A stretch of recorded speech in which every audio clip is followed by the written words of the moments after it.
Bienvenidos a todos a una nueva edición de TR Entrevistas. Mi nombre es Florencia Candia y el día de hoy nos va a estar acompañando la doctora María Susana Cirusi para hablarnos sobre técnicas de reproducción humana asistida.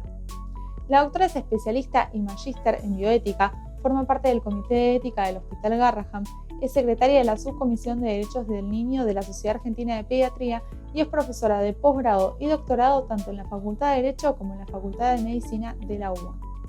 Síganos en esta entrevista hasta el final.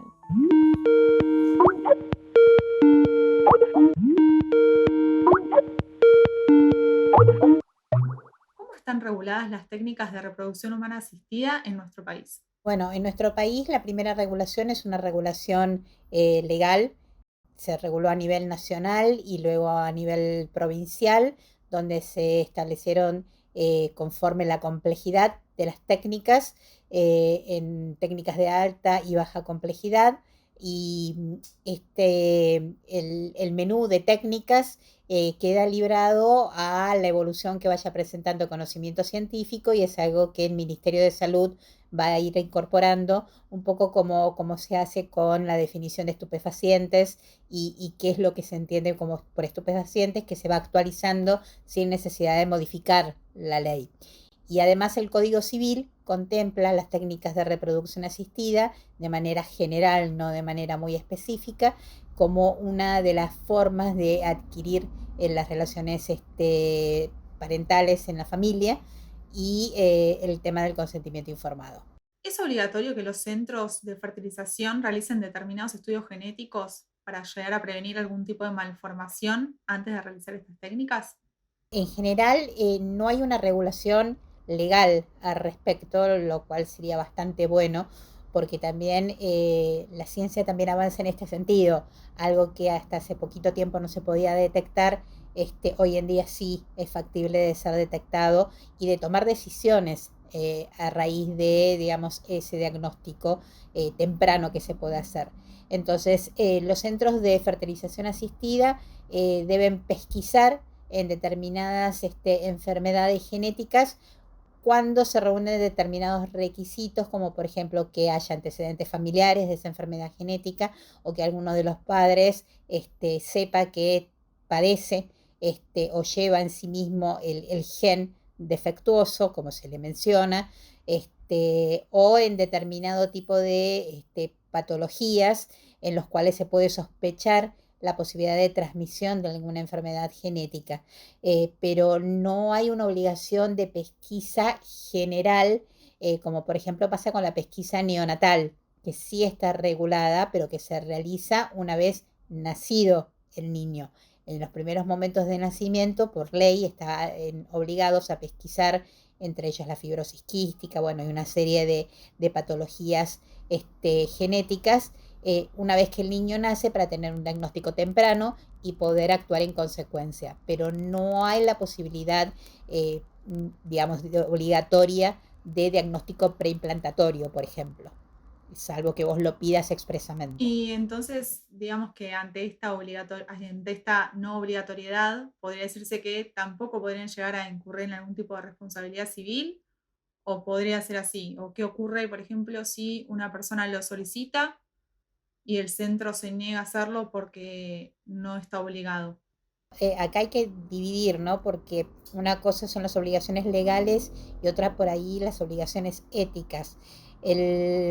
Con respecto a las obligaciones legales, no habiendo imposición mandatoria de una norma, obviamente no es exigible. Uno podría preguntarse si dentro de las buenas prácticas de los centros asistenciales, por ejemplo, de fertilización asistida, no debería estar incluido. Pero también tenemos que tener en cuenta, digamos, esto abre un panorama muy amplio de análisis, porque cualquier decisión de diagnóstico preimplantatorio acarrea toma de decisiones con consecuencias importantes. En un país donde, digo, sin abrir juicio de valor al respecto, el aborto voluntario está prohibido. ¿Qué quiero decir con esto? Muchas veces uno suele decir que la información tiene que tener un sentido. Yo comunico una determinada información para que la persona recepte esa información, pueda valorarla, introyectarla y autodeterminarse en consecuencia. Pero en nuestro ordenamiento jurídico, esa autodeterminación tiene un límite, reitero, sin abrir juicio de valor, tiene un límite, que es, yo les puedo decir a los padres que, por ejemplo, su hijo o el futuro bebé que llevan en el vientre tiene la posibilidad de desarrollar una enfermedad genética grave, y los padres lo que van a poder hacer con esa información es prepararse para lo que va a venir, pero no podrían, por ejemplo, tomar la decisión de interrumpir ese embarazo. ¿Sí? ¿Se entiende esto? Y esto lleva de la mano, además, una cuestión de la valoración que como sociedad hacemos de las enfermedades y la discapacidad. Entonces, por un lado vos tenés la autodeterminación, que es un valor muy importante, pero por el otro también sabemos que todas las vidas valen, independientemente de sus accidentes, por decirlo en términos aristotélicos. Entonces, si vos vas a manejar una información de una enfermedad genética de manera prenatalmente, digamos, esto te lleva a que vas a tener que tomar decisiones. Y la bioética discute mucho si ese tipo de decisiones son decisiones para mejoramiento o son decisiones terapéuticas. ¿Mm? Hay un límite muy finito y muy delgado entre lo que es mejoramiento y lo que es terapéutico. Si yo evito el nacimiento, puedo modificar un gen para evitar el nacimiento de un niño, por ejemplo, que padezca sordera, ¿es mejoramiento o es terapéutico? Si yo puedo tomar un gen y modificarlo de manera de evitar que un niño nazca con hemofilia o que nazca con una trisomía 13 o una trisomía 8, que son enfermedades genéticas muy graves. Entonces, no sé si se entiende lo que quiero explicar. O sea, cualquier decisión que tomemos en ese sentido tiene que abarcar no solamente lo legal, sino también lo ético. Sí, con respecto a justamente ese límite tan fino que nos contabas recién, ¿cómo se viene legislando en el mundo esta cuestión de las alteraciones genéticas? De manera muy distinta, digamos. No, yo dividiría el mundo entre lo que somos los países latinoamericanos en líneas generales, lo que es el mundo anglosajón, fundamentalmente, y los países latinos también, por otro lado. En el mundo anglosajón, y tomo como ejemplo en este caso, como es el caso de Inglaterra, Australia, Nueva Zelanda, Canadá, pero fundamentalmente Inglaterra, donde hay como una especie de contrato social muy amplio en este sentido. ¿Y qué quiere decir esto? Como remarco nuevamente, el aborto está liberado en ese sentido, está regulado el aborto voluntario. Existe la posibilidad que vos, con la información que te brindan, decidas no continuar el embarazo. Pero también incorporan una mirada que para nosotros nos haría mucho ruido, que es, como justamente vos tenés la posibilidad de no continuar un embarazo cuando conocés de una enfermedad genética, tenés la obligación, primero, que Peter Singer le equipara con una especie de abuso parental, que es el principio preventivo. No ser padre biológico cuando sabés que podés transmitir una enfermedad genética grave. Y por el otro lado, además, que si vos te brindan la información de que padeces o que podés transmitir una enfermedad genética a tu hijo y aún así decidís continuar con ese embarazo, el sistema de salud público no se va a hacer cargo de la atención de ese niño, porque consideran que como hay la salud en sí son recursos escasos y la demanda es ilimitada, el Estado tiene obligación de hacer una justa y equitativa distribución de esos recursos, y si vos tenías esa información y tomaste una decisión distinta, está todo bárbaro, nadie te va a obligar a tomar una decisión en contrario, pero sabiendo este límite. Y ahora pasando un poco a lo que son las convenciones particulares en este tipo de técnicas, ¿cómo las vienen receptando la jurisprudencia? A ver, la jurisprudencia nuestra es bastante cambiante en el tema de la regulación de este tipo de tratamientos, especialmente en aquellos casos donde no están especialmente previstas, ¿sí? Entonces, o sea, en lo que se refiere a la incorporación de nuevas técnicas, por ejemplo, o por ejemplo, el diagnóstico genético preimplantatorio, que no está regulado, donde en general la jurisprudencia suele decir, bueno, no habiendo obligación legal, entonces no se le puede exigir ni a la obra social que lo cubra, ni mucho menos a los centros asistenciales que lo realicen.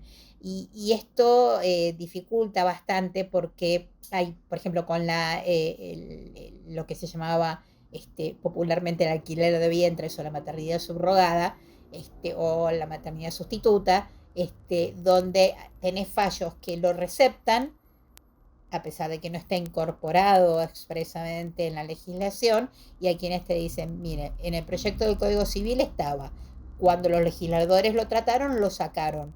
Por lo tanto, hay una decisión del legislador argentino de no ocuparse, no regular ese tema, y por lo tanto hay quienes entonces entienden que eso está prohibido, por lo menos no tiene un marco, ¿sí?, de referencia jurídico.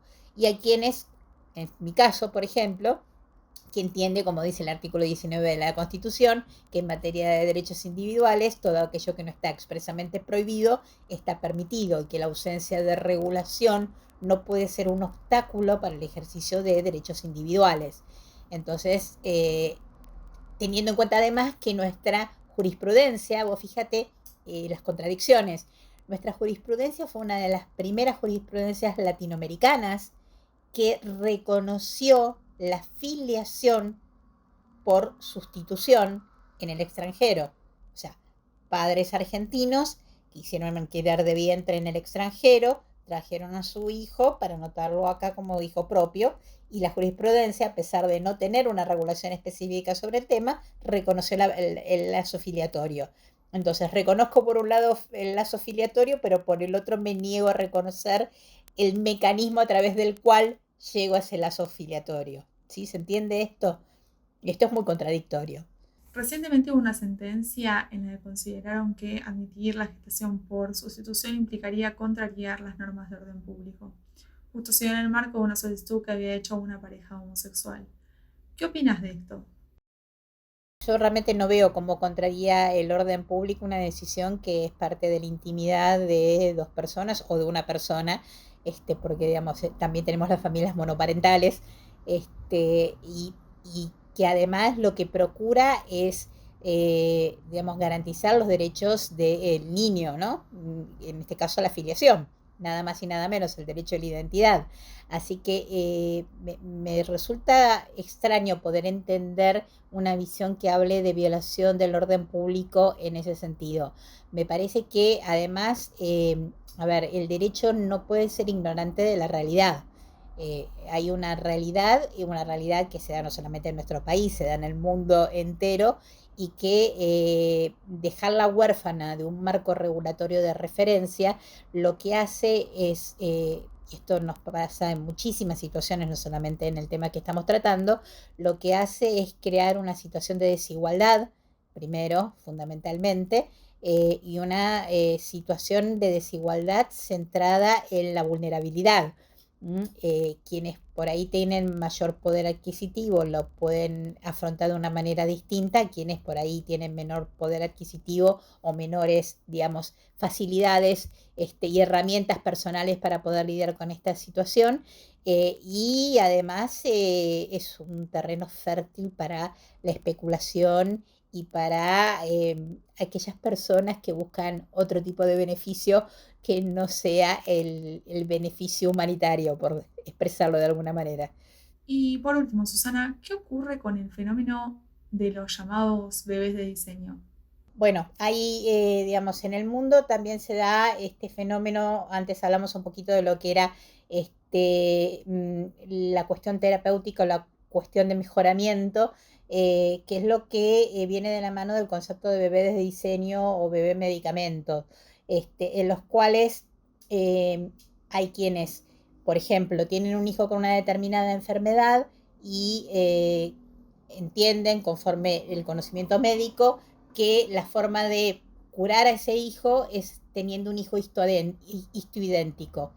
Y para eso entonces se tienen que acudir a las técnicas de fertilización asistida para poder hacer una selección embrionaria y poder seleccionar aquel embrión que tenga las características necesarias para poder curar a su hermano. Esto es algo que se hace en el mundo, es algo que acá en Argentina con algunas especificidades también se realiza. Generalmente se realiza en patologías, por ejemplo, de la médula ósea, patologías graves que tienen que ver con el sistema inmunológico, donde uno generalmente tiende a buscar, obviamente, una histoidentidad para asegurarse que no va a haber rechazo. Eh, Esto se hace una valoración siempre caso a caso y en los comités de ética. Pero hay otra variante, que es la variante de mejoramiento, y era donde yo por ahí marcaba esto, que es muy difícil trazar una línea divisoria. Algunos casos son muy claros. O sea, si yo te digo que quiero tener un hijo que tenga la altura de Manu Ginóbili, la pinta de Brad Pitt, la inteligencia de Bill Gates, escriba como Eduardo Galeano y cante como Serrat, vos me podés decir muy bien, pero estás construyendo un Frankenstein, ¿sí? Estás construyendo a una persona. Los sociólogos constructivistas te van a decir todos somos construidos, todos somos bebés de diseño, en definitiva, porque cuando nosotros nacemos y nuestros padres deciden a qué colegio vamos a ir, qué vestimenta vamos a usar, la religión que vamos a profesar, hasta que nosotros podamos tomar nuestras propias decisiones, también nos están diseñando de alguna manera. Pero lo cierto es que acá hay una intervención directa, no ya en el proceso de socialización, sino directamente en la integridad corporal de una persona. Entonces esto está muy discutido desde el punto de vista de la bioética, sobre todo porque además trae recuerdos de un pasado, yo diría, medianamente reciente, que es lo que pasó en la época del nacionalsocialismo, de los experimentos de Joseph Mengele, para poder tener esta raza aria pura, ¿sí? Llevaba justamente a esto, ¿no? A buscar al ario perfecto, rubio, ojos celestes, alto, atlético y todo lo demás, que, digamos, nos remonta a épocas muy tristes de nuestra historia. Entonces hay que tener mucho cuidado con esto, porque una cosa es un bebé en medicamento o para que pueda de repente curar a su hermano, o hacer una intervención preimplantatoria para evitar una enfermedad grave, genética, incompatible con la vida. Y otra muy distinta es tener el ser humano perfecto, ¿sí? Esto hay que tener mucho cuidado porque la tentación es muy grande. La tentación, digamos, la ciencia es anómica, no es ni buena ni mala. Lo que va a ser bueno o malo es lo que vos hagas con el conocimiento científico. Entonces, esto de diseñar bebés para tener al niño perfecto es muy riesgoso, y además, bueno, el niño no es solamente genética. Las personas no somos solamente genéticas, somos un constructo social. Así que podés tener el ser humano perfecto físicamente, pero de repente socialmente te puede salir un psicópata. Y eso es algo que no pudiste, digamos, prever genéticamente. Buenísimo, Susana. Muchísimas gracias entonces por la claridad en cada una de tus respuestas. No, por favor, al contrario. Muchas gracias a todos por habernos acompañado durante esta entrevista. Les recomendamos el artículo de la doctora Sirusi titulado Algunos apuntes bioéticos, paliativos y legales sobre la pandemia de COVID-19, que fue publicado en el Diario de la Ley y se encuentra disponible en nuestro sistema de información legal, y los invitamos a que nos sigan en nuestras redes sociales oficiales para mantenerse siempre informados.